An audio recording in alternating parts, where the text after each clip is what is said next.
आपल्याला एका व्यंजनाला स्वर जोडल्यावर त्या दोन अक्षरांचा आवाज काय होतो ते माहीत असणे जरुरी आहे. तर आपण आय हा स्वर वेगवेगळ्या व्यंजनांना जोडल्यावर त्या दोन अक्षरांचा आवाज काय होतो ते शिकूया. मग दोन अक्षरांचा आवाज माहीत असला की आपल्याला नंतर तीन अक्षरी शब्द वाचायला सोपं पडतं. बी आयचा आवाज उदाहरण घेतलं आपण या ठिकाणी लक्ष द्यायचं. बीचा आवाज ब, आयचा आवाज ई, त्यामुळे बी आयचा आवाज होतो बी. ठीक आहे. आता इथे बघा या ठिकाणी आपल्याला बी या व्यंजनाला आय हा स्वर जोडल्यानंतर बी आयचा आवाज होतो बी.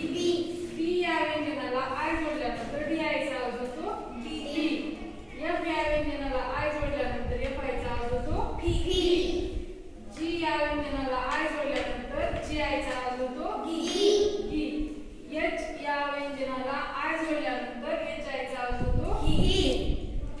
तर आपण स्वर जे आहेत पाच स्वर ए ई आय ओ यू माहिती आहे. हे पाच स्वर व्यंजनांशी जोडल्यानंतर यामध्ये आय हे स्वर जे आहेत ते व्यंजनाला जोडल्यानंतर होणारा जो आवाज आहे तो आपल्याला माहित असेल तर तीन अक्षरी शब्दाचं वाचन करायचं सोपं जातं. तर या ठिकाणी बघा तीन अक्षरी शब्द दिलेले आहेत. बी आय एल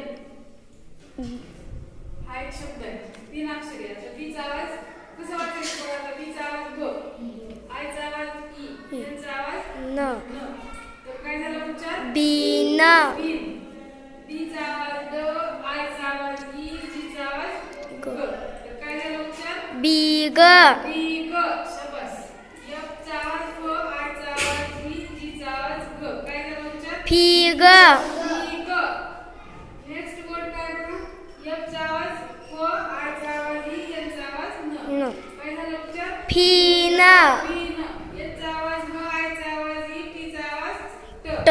काय झालं उच्चार हीट. हीट.